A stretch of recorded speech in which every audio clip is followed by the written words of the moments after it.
तो hello and welcome student. आज के इस लेक्चर में हम करने वाले हैं फैक्टराइजेशन का लेक्चर नंबर 7 और आज हम एक्सरसाइज 4.4 को स्टार्ट करने वाले हैं। अभी तक के लास्ट वाले लेक्चर में हमने क्या किया था, एक्सरसाइज 4.3 और 4.2 4.1 को हमने फिनिश कर लिया है एक क्वेश्चन सॉल्व करके। और अब हम क्या करने वाले हैं, एक्सरसाइज 4.4 को स्टार्ट करने वाले हैं। ये हमारा पार्ट 7 होने वाला है फैक्टराइजेशन का। और आज के इस टॉपिक में हम लोग क्या करने वाले हैं, फैक्टराइजेशन ऑफ ट्राइनोमियल फाइंड करने वाले हैं। इसके बारे में पढ़ेंगे क्योंकि अभी तक हमने जितने भी क्वेश्चन पढ़े थे उसमें हम लोग बायनोमियल ही सॉल्व कर रहे थे। अब हम आएंगे ट्राइनोमियल पर, और एक ट्राइनोमियल का कैसे फैक्टर किया जाता है ये हम आपको बताने वाले हैं आज, है ना। तो सबसे पहले इसको हम जानेंगे, उसके बाद हम क्वेश्चन पे आएंगे। तो एक ट्राइनोमियल, आखिर एक ट्राइनोमियल का जो बेसिक फॉर्म होता है वो किस फॉर्म में होता है? वो होता है हमारा a x square plus b x plus c के फॉर्म में, है ना। यहाँ पर जो ए बी सी है वो क्या है, वो सब रियल नंबर्स हैं। क्या है? ए बी और सी, क्या ये सब रियल नंबर्स हैं। ओके। और अगर हमको इसके फैक्टर करने हैं तो फैक्टर करने में क्या होता है, ये जो बी होता है ना, बी के ऐसे हम लोग दो पार्ट में स्प्लिट कर देते हैं इसको। बी को ऐसे हम लोग दो पार्ट में स्प्लिट कर देते हैं कि उन दोनों का जो एल्जेब्रिक सम होता है, एल्जेब्रिक सम मतलब कि या तो उनको ऐड करेंगे या तो उनको सब्ट्रैक्ट करेंगे। एल्जेब्रिक सम करने पर ये बी आना चाहिए इन दोनों पार्ट का, और इन दोनों पार्ट का मल्टीप्लाई कराने पर ए सी का वैल्यू आना चाहिए। यानी कि ए और सी का मल्टीप्लाई कराने पर जो आएगा वही इन दोनों का मल्टीप्लाई कराने पर आना चाहिए। ओके। तो ये है हमारा फैक्टर करने का एक बेसिक मेथड। ओके।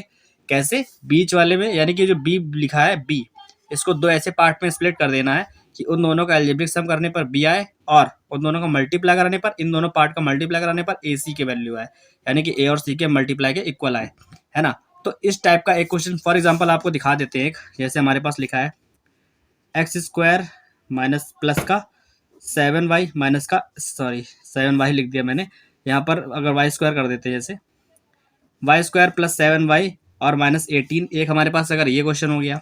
जैसे यहाँ पर एक्स स्क्वायर था वैसे वाई में भी आ सकता है। For example x square plus का 5x प्लस का 6, हमारे पास ये क्वेश्चन है ना। ये जो है इसका ही एक फॉर्म है, a x square plus b x plus c. तो ये हमारा a x square plus b x plus c के फॉर्म में है। हम लोग जब इसका कंपैरिजन इससे कराएंगे ए एक्स स्क्वायर से, देखो कैसे कराएंगे। अगर हम लोग a x square plus b x plus c से कंपेयर कराएं इस वाले का, x square plus 5x plus 6 का, तो हम ए बी सी के वैल्यू निकाल सकते हैं कि नहीं निकाल सकते? देखो यहाँ पे ए का वैल्यू क्या आएगा, ए वो है जो एक्स स्क्वायर का कॉफिशिएंट है। तो यहाँ पर एक्स स्क्वायर का कॉफिशिएंट क्या है, कुछ भी नहीं होता है, तो वहाँ पर क्या होता है 1। तो एक्स स्क्वायर का कॉफिशिएंट क्या है 1, है ना। यहाँ पर बी क्या है, एक्स का कॉफिशिएंट है, यहाँ पर 5 है। एक्स का कॉफिशिएंट यहाँ पर क्या है 5, तो बी का वैल्यू क्या आ गया 5। सी क्या है, सी हमारा यहाँ पर नॉन वेरिएबल नंबर है, ठीक है। यहाँ पर क्या है हमारा नॉन वेरिएबल, ये है 6। तो यहाँ पर सी का वैल्यू क्या आ जाएगा 6, है ना। तो ए का वैल्यू, बी का वैल्यू, सी का वैल्यू आ गया हमारा। ऐसे हम लोग ए बी सी फाइंड कर सकते हैं, है ना। और हम लोग जिसके फैक्टर करेंगे वो इक्वेशन ये है ना। तो इस टाइप से इक्वेशन होती है हम लोग को बीच वाले पार्ट का। जैसे यहाँ पर लिखा है 5, तो 5 को ऐसे दो पार्ट में स्प्लिट करना है कि उनका मल्टीप्लाई कराने पर 6, और ए का वैल्यू यहाँ पे 1 है, तो 6 और 1 का मल्टीप्लाई कराओगे तो क्या आएगा 6, है ना। इसका इसको इनका मल्टीप्लाई कराने पर 6 आना चाहिए, और इन दोनों को एल्जेब्रिक सम करने पर 5 आना चाहिए, है ना। तो हमारे पास वो एल्जेब्रिक सम क्या हो जाएंगे 3 और 2, है ना। 3 और 2 को ऐड करेंगे तो 5 आएगा, और 3 और 2 का मल्टीप्लाई करेंगे 6 आएगा। तो इस तरीके से हमको क्वेश्चन सॉल्व करना है, और अभी हम आपको करके बताते भी हैं, है ना। तो एक क्वेश्चन लेते हैं बेसिक सा और उसको सॉल्व करते हैं। सबसे पहले आपकी एक्सरसाइज का पहला क्वेश्चन भी यही है जो हमने अभी लिया है। देखो एक्सरसाइज 4.4 का पहले नंबर क्वेश्चन क्या है, x square plus 5x plus 6। ये हमारे पास क्वेश्चन है ना। हम इसको ही सॉल्व करके आपको एक एग्जाम्पल दे देते हैं। ये लिखा है x square plus 5x plus 6। Okay, ये हमारा क्वेश्चन नंबर फर्स्ट का पहला क्वेश्चन भी है। देखो क्या करना है, यहाँ पर बीच में क्या लिखा है 5, बी की जगह पर ये a x square plus b x plus c के फॉर्म में होता है। इस 5 के दो फैक्टर कर दो, जिनको ऐड करने पर क्या आना चाहिए 5 आना चाहिए, और मल्टीप्लाई करने पर 6 आना चाहिए। क्योंकि यहाँ पर आगे 1 है, 6 1 जा 6 हो जाएगा। तो इसके दो पार्ट कर देंगे तो 3 और 2 आएंगे वो पार्ट, है ना। 3 और 2 को जब ऐड करेंगे तो 5 आ जाएगा, इन दोनों को मल्टीप्लाई कराएंगे तो 6 आ जाएगा। अब हम लोग क्या करेंगे, ये एक्स स्क्वायर को वैसे ही लिखा रहने देंगे। इस 5 के प्लेस पर, इस 5 के प्लेस पर 3 प्लस 2 लिख देंगे, और बाहर लिख देंगे x, और ये प्लस का 6 हो जाएगा। ओके, यहाँ तक आया। हमने इस 5 के प्लेस पर 3 प्लस 2 लिखा, बाकी सब वैसे ही है। अब क्या करेंगे, इस x को दोनों में डिस्ट्रीब्यूट कर दो अलग अलग, इसमें भी और इसमें भी। तो यहाँ पर एक्स स्क्वायर तो लिखा है पहले से ही, ये 3x हो जाएगा, और ये प्लस का 2 है तो 2x हो जाएगा। लास्ट में क्या लिखा, प्लस का 6। ओके, यहाँ तक आप आ गए। इसके बाद क्या है, हमने एक्सपेंशन में भी पढ़ा है और 4.3 एक्सरसाइज तक हमने सॉल्व किया है। तो कॉमन लेना हमने बहुत अच्छे से सीखा उस पर। तो कॉमन लेंगे दो दो टर्म्स में, ठीक है। इन दोनों में कॉमन क्या आएगा, इन दोनों में कॉमन हमारा x है। जब यहाँ से x जाएगा तो यहाँ बचेगा x प्लस, जब यहाँ से x जाएगा तो यहाँ बचेगा 3। ओके, इन दोनों में क्या कॉमन है, इन दोनों में कॉमन है 2। तो यहाँ से जब 2 से डिवाइड करेंगे तो यहाँ सिर्फ x बचेगा, प्लस 6 को 2 से डिवाइड करेंगे तो 3 आ जाएगा, है ना। तो एक x+3 ये आ गया। तो क्या करेंगे, x+3 को कर लेंगे कॉमन। जब यहाँ से x+3 जाएगा तो यहाँ बचेगा सिर्फ x, और यहाँ से x+3 जाएगा तो यहाँ पर बचेगा प्लस का 2। तो ये दोनों ब्रैकेट क्या है, यही दोनों हमारे फैक्टर्स हैं किसके, इस वाली इक्वेशन के। x² + 5x + 3 के फैक्टर्स क्या हैं, ये x+3 और x+2। तो हमने इस मेथड से फैक्टर को सॉल्व किया है, इसके फैक्टर निकालने हैं। फैक्टराइजेशन का ये हमारा प्रोसेस जो था, आपको अगर समझ में आया हो, अच्छा लगा हो, तो आगे भी देखो, हम आगे और भी डिटेल में इसको बताने की कोशिश करेंगे, है ना। देखो, पहली बात तो आपको ये बताना है मुझे कि हमारे पास जितने भी ट्राइनोमियल होते हैं, ट्राइनोमियल का मतलब आप जानते हो ना अच्छे से, जिसमें 3 टर्म्स होते हैं, ठीक है। जिसमें कितने टर्म्स होते हैं, नंबर ऑफ टर्म्स कितने होते हैं, 3। यहाँ पर देखो 1 2 3 टर्म्स, इसलिए इसको ट्राइनोमियल बोलते हैं। जितने भी ट्राइनोमियल होते हैं सबके फैक्टर पॉसिबल नहीं है, सबके फैक्टर्स पॉसिबल नहीं है। फैक्टर्स केवल उसी के पॉसिबल होंगे किसके, अगर हमारे पास इक्वेशन लिखी है ax² + bx + c, तो फैक्टर केवल उसी के पॉसिबल होंगे जिसमें b² - 4ac का वैल्यू एक कंप्लीट स्क्वायर होता है। क्या होता है, कंप्लीट स्क्वायर होता है। अब ये कैसे पता चलेगा भाई, कंप्लीट स्क्वायर होता है कि नहीं होता है। तो हम लोग इसका वैल्यू इसी वाले क्वेश्चन में फाइंड करके दिखाते हैं। देखो, हम लोग इस वाले क्वेश्चन के लिए b² - 4ac फाइंड कर सकते हैं। हमको a b c का वैल्यू पता है। देखो, a का वैल्यू 1 है, b का 5, c का 6 है। तो हम लोग क्या करेंगे, b² - 4ac करेंगे तो b का मतलब 5 का स्क्वायर माइनस का 4 इंटू a का वैल्यू कितना 1 है और c का 6 है। ओके, तो 5 का स्क्वायर कितना होगा 25, और 6 4 जा 24, माइनस का 24, दोनों का लेस करो क्या है 1। 1 जो होता है 1 का स्क्वायर होता है ना, 1 को 1 का स्क्वायर भी लिख सकते हैं। तो ये हमारा क्या हो गया, एक परफेक्ट स्क्वायर है, एक कंप्लीट स्क्वायर है, इस वजह से इसके फैक्टर जो है वो पॉसिबल थे। ओके, इसी टाइप का हम सेकंड एक क्वेश्चन और भी लेकर के आपको ऐसा ही एक एग्जांपल दे सकते हैं। तो हम लोग एक क्वेश्चन और सॉल्व करते हैं, उसमें भी आपको ये करके दिखाएंगे कि उसके फैक्टर पॉसिबल है कि नहीं है, और उसके फैक्टर भी करके दिखाएंगे। ओके, तो बने रहिए वीडियो में आगे और देखते हैं आगे क्या होने वाला है। ओके, हम लोग करते हैं आपके क्वेश्चन नंबर फर्स्ट का सेकंड नंबर क्वेश्चन, और उसको भी देख लेते हैं ध्यान से कि क्या है वो। सेकंड नंबर क्वेश्चन लिखा x² - का 8x + 7, x² - का 8x + 7। क्वेश्चन नंबर फर्स्ट का सेकंड नंबर क्वेश्चन हमारे पास यही है, x² - का 8x + 7। ओके, अब क्या करना होगा हमको, यहाँ पर देखो, इसकी अगर कंपैरिजन ax², हम पहले आपको ये बताते हैं कि इसके फैक्टर्स पॉसिबल है कि नहीं है, ये चेक करना है हमको। तो इसका कंपैरिजन ax² + bx + c से कराएंगे। a का वैल्यू क्या मिलने वाला है, जो x² के साथ में लिखा है वही a का वैल्यू है। तो यहाँ पर x² कॉफिशिएंट क्या है, कुछ नहीं तो 1। यहाँ पर क्या b क्या है, x का कॉफिशिएंट, तो यहाँ पर x का कॉफिशिएंट क्या है -8, साइन के साथ में लेंगे -8 हो जाएगा। c क्या हमारा, यहाँ पर c का वैल्यू क्या है, लास्ट में जो लिखा है वही 7 हमारा हो गया c का वैल्यू। हमको क्या फाइंड करना होता है, ये चेक करने के लिए कि परफेक्ट स्क्वायर है कि नहीं है। तो b² - 4ac का वैल्यू फाइंड करना होता है। तो b² मतलब -8 का स्क्वायर माइनस का 4 इंटू ए का वैल्यू कितना 1 और c का वैल्यू कितना है 7, है ना। इसको सॉल्व कर दो, और अगर परफेक्ट स्क्वायर आ गया वो नंबर जो आने वाला है, 8 का स्क्वायर 64 हो गया, माइनस का स्क्वायर प्लस हो जाता है, 8 का स्क्वायर 64 हो गया, -7 4 जा 28, और 1 मल्टीप्लाई कराओगे तो 28 ही रहेगा। जब इन दोनों को लेस करोगे कितना आएगा, 14 में से 8 गया तो हमारे पास क्या बचेगा 6 एंड 4, 5 में से 2 गया 3, तो आया 36। 36 एक कंप्लीट स्क्वायर है कि नहीं है। तो क्या हम 36 को 6 का स्क्वायर नहीं लिख सकते हैं, इसका मतलब क्या है 36 हमारा 6 का स्क्वायर है। सो हम कह सकते हैं कि ये क्या है, ये एक कंप्लीट स्क्वायर है, यानी कि ये एक परफेक्ट स्क्वायर है। दैट्स वाई इस वाले इक्वेशन के फैक्टर्स पॉसिबल हैं। ओके, तो ये एक मेथड है हम लोग को फाइंड करने का कि क्या ये परफेक्ट, मतलब ये इस इक्वेशन के फैक्टर्स पॉसिबल हैं कि नहीं। तो ये हमने आपको बता दिया, है ना। अब हम इसको सॉल्व करके इसके फैक्टर्स भी निकाल लेते हो, तो यहाँ पर लिखेंगे 9। अब इसके फैक्टर्स फाइंड करते हैं, x² - का 8x + 7। ओके, अब करते हैं इसके फैक्टर्स और देखते हैं कि क्या आता है आंसर। तो यहाँ पर 8 है, बी का वैल्यू क्या 8, तो 8 को ऐसे दो पार्ट में स्प्लिट करो जिनको ऐड करने या सब्ट्रैक्ट करने पर 8 आए और मल्टीप्लाई कराने पर 7 आ जाए। तो हमारे पास वो दो ही पार्ट हैं, 7 प्लस 1, कैसे 7 और 1 को ऐड करो तो 8 आएगा और 7 और 1 का मल्टीप्लाई कराओगे तो 7 आ जाएगा। क्यों? क्योंकि 7 का मल्टीप्लाई अगर 1 में कराओगे, एक ही जगह पे तो 1 है ना, तो 7 1 7 हो गया, तो ए सी का वैल्यू 7 आ गया और इन दोनों का मल्टीप्लाई कराने में क्या आना चाहिए, ए सी का वैल्यू आना चाहिए, है ना। तो अब हम क्या करेंगे, यहाँ पर लिखा है एक्स स्क्वायर, तो एक्स स्क्वायर लिखा रहने देंगे, माइनस 8 की जगह पे क्या लिखेंगे 7 प्लस 1 और बाहर आएगा एक्स प्लस 7। ओके, नाउ अब क्या करना होगा, अब इस माइनस का साइन को, इस माइनस का साइन को दोनों में भेजेंगे तो ये माइनस का 7 हो जाएगा, माइनस का 1 हो जाएगा, माइनस का 7 हो जाएगा और ये वाला एक्स भी अंदर भेजना है तो 7 और एक्स साथ में आ जाएंगे। अब इस माइनस को 1 के पास भेजोगे तो माइनस का 1 और एक्स को भेजोगे तो माइनस का एक्स हो जाएगा, है ना। अब हमारे पास लास्ट में क्या बचा, प्लस का 7 बचा, ये हमने लिख दिया। नाउ अब क्या करना है, अब हमको कॉमन करना है। कॉमन कैसे, दो दो टर्म्स में लेकर, इन दोनों में और इन दोनों में, है ना। इन दोनों में कॉमन क्या है, इन दोनों में कॉमन है एक्स, तो यहाँ क्या बचने वाला है, यहाँ पर बचेगा एक्स, भाई यहाँ से एक्स चला गया, एक एक्स बचा, माइनस यहाँ से एक्स चला गया, यहाँ 7 बचा। इन दोनों में कुछ भी कॉमन नहीं तो माइनस का 1 कॉमन ले लो, जब यहाँ पे -1 से डिवाइड करोगे तो एक्स आ जाएगा और -1 से प्लस का 7 डिवाइड करो तो माइनस का 7 आ गया। ओके, अब इन दोनों में देखो, यहाँ पर एक्स -7 यहाँ पर भी है, यहाँ पर भी है ना। तो x -7 को क्या कर देंगे, एक ब्रैकेट में कर लेंगे और यहाँ से x -7 जाएगा तो यहाँ बचेगा x, यहाँ से x -7 जाएगा तो यहाँ बचेगा माइनस का 1। ओके, तो x -7 और x -1 ये दोनों ही क्या है, ये दोनों हमारे एक्स स्क्वायर -8x + 7 इस वाले इक्वेशन के क्या है, फैक्टर्स हैं। ओके, तो यही हमारा क्या है, यही हमारा आंसर है इस वाले क्वेश्चन का, और ये हमारा परफेक्ट स्क्वायर भी है, इसलिए हमने इसको सॉल्व करके आपको दिखाया भी है। होप आपको ये वाला क्वेश्चन पूरा समझ में आया होगा, ये हमने फुल डिटेल में आपको बताया है क्वेश्चन नंबर 2।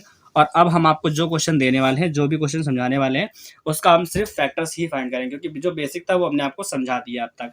ओके, इस 12 मिनट में हमने आपको पूरा बेसिक बता दिया है। अब क्वेश्चन नंबर 2 का फर्स्ट नंबर क्वेश्चन करेंगे और इसको सिर्फ फैक्टर फाइंड करेंगे।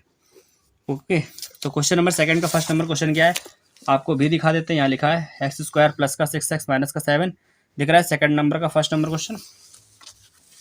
तो यहाँ पर यही करेंगे, x² प्लस का 6x और माइनस का 7, है ना। अब इसके फैक्टर फाइंड करो। फैक्टर फाइंड करने के लिए 6 को दो पार्ट में ब्रेक करो, तो 6 के दो पार्ट कौन से आएंगे, जिनका मल्टीप्लाई कराने पर 7 आए और सब्ट्रैक्ट करने पर 6 आए। तो यहाँ पर 7 - 1 करेंगे, 7 और 1 इसके फैक्टर होंगे, 7 में से 1 लेस करोगे तो 6 आएगा, 7 1 का मल्टीप्लाई करोगे तो 7 आ जाएगा, है ना। यहाँ पर क्या है, x² है, लिख दो, 6 के प्लेस पर 7 - 1 आ जाएगा और बाहर क्या है x -7। ओके, इस वाले x को दोनों में डिस्ट्रीब्यूट कर दो, तो यहाँ पर क्या हो जाएगा, x² प्लस का 7x माइनस का x और लास्ट में क्या माइनस का 7 है। ओके, अब दोनों में कॉमन क्या है, दोनों में कॉमन है x, तो यहाँ से x कॉमन करोगे तो यहाँ पर एक x बचेगा, प्लस जब यहाँ से x कॉमन करो तो यहाँ पर प्लस का 7 बचेगा। ओके, अब इन दोनों में क्या कॉमन है, कुछ भी नहीं, लेकिन माइनस कॉमन हो सकता है तो माइनस का 1 कॉमन कर लेंगे, दोनों में से माइनस हटा देंगे तो यहाँ बचेगा x और प्लस का 7, है ना। दो इक्वल ब्रैकेट हमारे पास आ गए हैं, तो इन दोनों इक्वल ब्रैकेट को एक बार लिख दो, कॉमन कर लो, यानी कि बाहर यहाँ से गया तो यहाँ बचेगा x, यहाँ से गया तो बचेगा माइनस का 1, तो x + 7 x - 1 ये दोनों ही क्या हमारे फैक्टर्स हैं, x² प्लस 6x माइनस 7 के। तो ये हमारा आ गया क्वेश्चन नंबर 2 के फर्स्ट नंबर क्वेश्चन का आंसर। ओके, तो ये हमारा क्वेश्चन नंबर 2 का फर्स्ट हो गया। अब सेकंड का सेकंड नंबर क्वेश्चन करेंगे, जो कि हमारे पास ये लिखा है y² plus 7y minus 18। Okay, second number question क्या है इसी का, ये सेकंड का फर्स्ट था, सेकंड का सेकंड देखें, y² प्लस का 7y माइनस का 18, ये हमारा हो गया सेकंड नंबर क्वेश्चन। करना है इसको सॉल्व, लाना है हमको 18 मल्टीप्लाई कराने पर, फैक्टर करने 7 के वो दो फैक्टर्स जिनको सब्ट्रैक्ट करने पर, यहाँ माइनस लगा तो सब्ट्रैक्ट करने पर 7 आना चाहिए और मल्टीप्लाई कराने पर 18 आना चाहिए। तो 9 2 18 होता है और 9 में से 2 लेस करोगे 7 आएगा, 9 में 2 का मल्टीप्लाई करोगे 18 आएगा, तो ये फैक्टर्स हमारे क्या 9 और 2 हो जाएंगे। तो इस 7 के प्लेस पर ये y² लिखा वैसे ही लिख दो, प्लस 7 के प्लेस पे क्या लिखेंगे 9 - 2, और ये y लिखा तो y लिख दिया, माइनस का 18 है तो 18 लिख दिया हमने। ओके, अब क्या करेंगे, अब हमको ये y² है तो y² वैसे ही लिख दिया, प्लस y का मल्टीप्लाई 9 में कराओ तो प्लस का 9y हो गया, माइनस y का मल्टीप्लाई 2 में कराओ तो 2y हो गया, और ये लिखा है माइनस का 18। ओके, ये हो गया। अब इस दोनों में क्या कॉमन है? इन दोनों में कॉमन है हमारे पास y। जब y कॉमन कर लोगे तो बचने क्या वाला है? यहाँ से एक y चला गया, बचेगा एक y। यहाँ से y चला गया तो बचेगा प्लस का 9। माइनस का 2y, माइनस का 18 है तो माइनस का 2। यहाँ से 2 जब कॉमन करेंगे दोनों में से तो यहाँ बचेगा y, और माइनस माइनस प्लस का 2 से 18 कट करो तो 2 9 जा 18। तो y प्लस 9 और y प्लस 9 ये हमारे पास हो गया है। तो y प्लस 9 को हम लोग लिख देंगे एक बार, और यहाँ पर y माइनस 2 आ गया, क्योंकि y प्लस 9 दोनों में से कॉमन हो गए तो y माइनस 2 बचेगा। ये दोनों क्या है? ये दोनों हमारे फैक्टर्स हैं इस वाले क्वेश्चन के। Y square plus 7y minus 18 का ये हमारा आंसर है। ओके, होप आपको ये वाला क्वेश्चन बहुत अच्छे से समझ में आया होगा। क्वेश्चन नंबर सेकंड के सेकंड नंबर क्वेश्चन तक के क्वेश्चन हमने सॉल्व करे हैं अभी तक, और हम क्वेश्चन नंबर 5 तक के क्वेश्चन आज सॉल्व करेंगे। आपको एक एक क्वेश्चन का फैक्टर करके बताएंगे ताकि आपको सब समझ में आए। और इसका मतलब ये नहीं कि आपको केवल फैक्टर का सोल्यूशन ही देखना है, बल्कि खुद से भी सॉल्व करना है। अगर आपको 2 क्वेश्चन समझ में आते हैं तो 2 क्वेश्चन आप खुद से लगाओ, और जब नहीं आएंगे तब आप वीडियो में देखना, तब आप लेक्चर को देख सकते हो और तब सॉल्व करोगे तो आपको ज़्यादा समझ में आएगा। यहाँ पर क्वेश्चन नंबर 3 का फर्स्ट नंबर क्वेश्चन क्या है? वाई स्क्वायर माइनस का 7y माइनस 18 है ना। तो क्वेश्चन नंबर 3 का फर्स्ट नंबर क्वेश्चन है वाई स्क्वायर माइनस का 7y माइनस 18। अब ये हमारे पास क्वेश्चन आ गया है 3 का फर्स्ट, इसके भी फैक्टर करने। तो आई थिंक अभी हमने इस टाइप के ही क्वेश्चन के फैक्टर किए थे। उसमें क्या था? यहाँ प्लस का 7 था जो कि सेकंड नंबर क्वेश्चन था। अभी हमने जो क्वेश्चन सॉल्व किया ना उसमें देखो क्या था, Y square plus 7y minus 18 था। अब यहाँ पर क्वेश्चन है y square minus 7y minus 18। Factor तो इसके 9 और 2 ही आएंगे, क्योंकि लेस करने पर 7 लाना है। बस थोड़ा सा हल्का से डिफरेंट होने वाला है। देखो कैसे, 7 की जगह पे क्या लिखेंगे? 9 माइनस 2। ओके, और बाहर जो y है y रहेगा, और माइनस का जो 18 है वो 18 भी रहेगा, है ना। वाई स्क्वायर, इस माइनस का अंदर भेजो और y को भी अंदर भेजो, तो माइनस का 9y हो जाएगा, और माइनस माइनस प्लस का 2y हो जाएगा। ओके, और यहाँ पर क्या आ गया? माइनस का 18 आ गया। अब इन दोनों में क्या कॉमन है? इन दोनों में कॉमन है y। जब यहाँ से y जाएगा तो यहाँ बचेगा y, और यहाँ से y जाएगा तो यहाँ बचेगा 9, y माइनस 9 आ गया। इन दोनों में से प्लस का 2 कॉमन हो जाएगा, तो यहाँ बचेगा y, और 2 से 18 काटोगे तो माइनस का 9 है ना। 2 9 18 हो गया। अब y माइनस 9 y माइनस 9 दोनों में से कॉमन है, तो y माइनस 9 एक ब्रैकेट में, यहाँ से y माइनस 9 गया तो यहाँ बचेगा y, यहाँ से गया तो यहाँ बचेगा प्लस का 2। तो ये दोनों ब्रैकेट के हमारे फैक्टर्स हैं इस वाले क्वेश्चन के। और इसी का जैसे पहले वाला क्वेश्चन हमने किया था तो वहाँ पे क्या आया था? वहाँ पर आया था y प्लस 9 y माइनस 2, यहाँ पर y माइनस 9 y प्लस 2, दोनों के साइन चेंज हो गया बस, है ना। तो यहाँ पर हमारा क्वेश्चन नंबर 3 का फर्स्ट नंबर क्वेश्चन कुछ इस तरीके से सॉल्व हो गया है।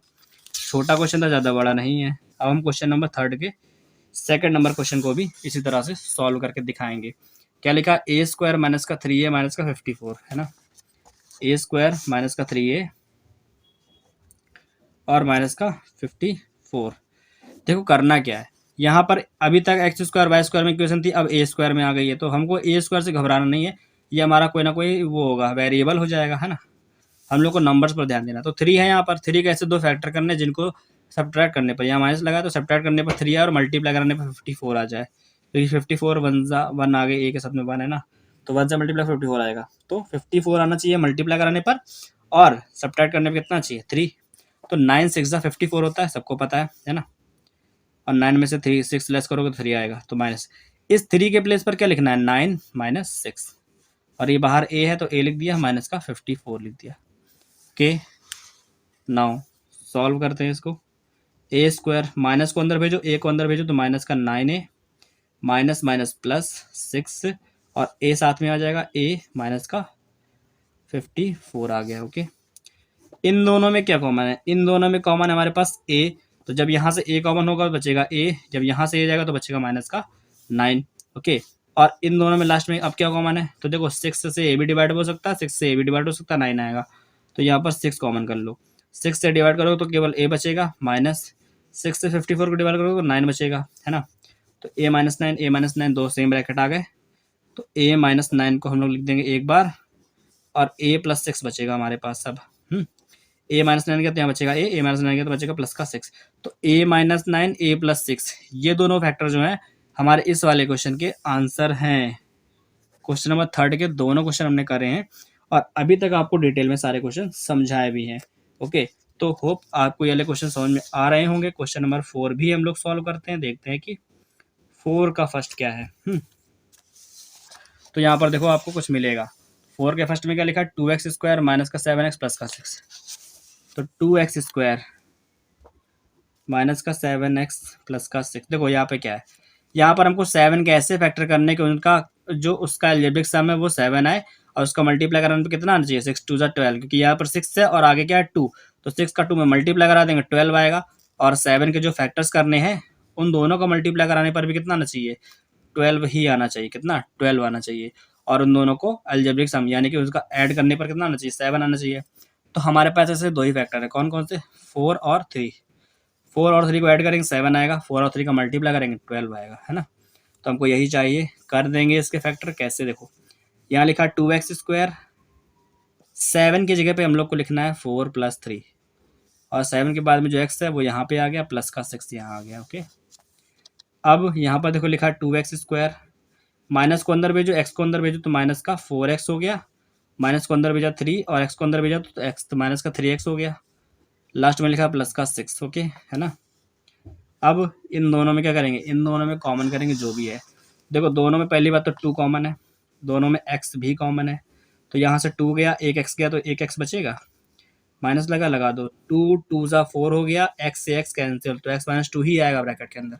ओके, यहाँ पर क्या है, दोनों में से क्या कॉमन हो सकता है, माइनस का 3 कॉमन हो सकता है। जब यहाँ से माइनस का 3 कॉमन करेंगे तो यहाँ पर बचेगा x और माइनस प्लस माइनस हो जाएगा, 3 से 6 काटोगे, 3 2 ज़ा 6 आ गया हमारे पास। तो x माइनस 2 हमारे पास दोनों में एक ब्रैकेट कॉमन हो गया है, तो x माइनस 2 हम लिख देंगे यहाँ पर कॉमन, तो 2x माइनस 3 हमारे पास ये जो है ये हमारे पास आ जाएगा दूसरे ब्रैकेट में। ओके, यहाँ से x माइनस 2 गया तो बचा 2x, वो यहाँ लिख दिया, यहाँ से x माइनस 2 गया तो माइनस का 3, यहाँ पर माइनस का 3 लिख दिया, और ये हमारे पास क्या है, आंसर है इस क्वेश्चन का। 4 का फर्स्ट नंबर क्वेश्चन का आंसर हमारे पास यही है। अब हम करेंगे 4 के सेकंड नंबर क्वेश्चन को सॉल्व। इसके बाद हम आज का लेक्चर खत्म करेंगे क्योंकि लेक्चर हमारा काफ़ी बड़ा हो जाएगा नहीं तो। 4 का फर्स्ट ये था, सेकंड नंबर क्वेश्चन क्या है, 6x स्क्वायर प्लस का 13x minus 5। 6x square plus का 13x माइनस का 5। इस क्वेश्चन में क्या है, देखो कि 13 के ऐसे फैक्टर्स करने हैं जिनको लेस करने पर कितना आना चाहिए, 13, और उनका मल्टीप्लाई कराने पर क्या आना चाहिए, इन दोनों पार्ट का मल्टीप्लाई कराने पर कितना आना चाहिए, इन दोनों का मल्टीप्लाई कराने पर जो आ रहा है वो, तो 5 6 30, है ना। तो इन दोनों पार्ट का मल्टीप्लाई करने पर 30 आना चाहिए और दोनों को लेस करने पर कितना आना चाहिए, 13। तो हमारे पास वो दोनों पार्ट क्या हो जाएंगे, 15 माइनस 2, क्योंकि 15 में से 2 लेस करेंगे तब भी 13 आएगा और इन दोनों को मल्टीप्लाई करेंगे तभी 30 ही आएगा, है ना। तो करते हैं हम लोग, 13 की जगह पे क्या लिखेंगे, 15 माइनस 2, यहाँ पर लिखा हुआ है 6x स्क्वायर, तो यहाँ पर 6x स्क्वायर लिखा रहने देंगे और करेंगे इसको सॉल्व। 6x स्क्वायर यहाँ लिखा है, 13 के प्लेस पर 15 माइनस 2 लिखेंगे और ये x है वो बाहर रहेगा, माइनस का 5 यहाँ लिख दिया हमने। ओके, तो यहाँ लिखा है 6x स्क्वायर प्लस है, 15 के साथ में x लिख दो, डिस्ट्रीब्यूट करो x को, तो 15 के साथ में x आ गया, माइनस 2 के साथ में भी x आ जाएगा और ये लास्ट में माइनस का 5 लिखा है। ओके, कॉमन करो इन दोनों में, देखो इन दोनों में कॉमन क्या है, 3, क्योंकि 3 से दोनों डिवाइड हो सकते हैं, 3 2 6, 3 5 6, 3 5 15, और दोनों में x भी कॉमन है, तो यहाँ पर क्या करोगे, 3 कॉमन करोगे और x कॉमन करोगे, 3 से 6 को डिवाइड करोगे 2, x से x को डिवाइड करोगे एक x बचेगा, प्लस 3 से 15 को डिवाइड 3 5 15 और x से x कैंसिल, तो 2x प्लस 5 आ गया, है ना। इन दोनों में क्या कॉमन है, माइनस कॉमन है 1, माइनस का 1 कॉमन करेंगे, कुछ और भी कॉमन नहीं है इसमें, तो माइनस 1 से डिवाइड करो तो केवल 2x आ जाएगा, यहाँ पर माइनस का 5 है ना, माइनस माइनस हो जाएगा प्लस, 1 से 5 को डिवाइड करो तो 5 ही रहेगा, तो 2x माइनस 5 ये हमारे पास दो इक्वल ब्रैकेट आ गए। अब हम क्या करेंगे, 2x प्लस 5 को कॉमन कर लेंगे, तो 2x प्लस 5 को कॉमन करेंगे, यहाँ से 2x प्लस 5 चला जाएगा, यहाँ बचेगा 3x और यहाँ से जब जाएगा तो बचेगा माइनस का 1, है ना। तो ये जो दो ब्रैकेट है हमारे पास, ये दो ब्रैकेट जो है यही क्या है, यही हमारे पास आंसर है किसका, इस वाले क्वेश्चन के सेकंड नंबर क्वेश्चन का। क्वेश्चन नंबर 4 के सेकंड नंबर क्वेश्चन का ये हमारे पास क्या सोल्यूशन है, इसका आंसर है। होप आपको ये क्वेश्चन के समझ में आए होंगे। हमने फैक्टराइजेशन को जिस तरीके से समझाया है, अगर आपको समझ में आया तो वीडियो को लाइक करो, चैनल को सब्सक्राइब करो, दोस्तों में शेयर भी करो और आगे आने लेक्चरों को भी जरूर देखते रहना, क्योंकि आपके लिए बेनिफिशियल होने वाला है। एमएल अग्रवाल के सारे क्वेश्चन लोग सॉल्व करने वाले हैं, इसलिए वीडियो में लगातार बने रहो, देखते रहो, चैनल को लाइक करो, कुछ ना कुछ सीखते रहो। तब तक के लिए गुड बाय, टेक केयर, मच करो।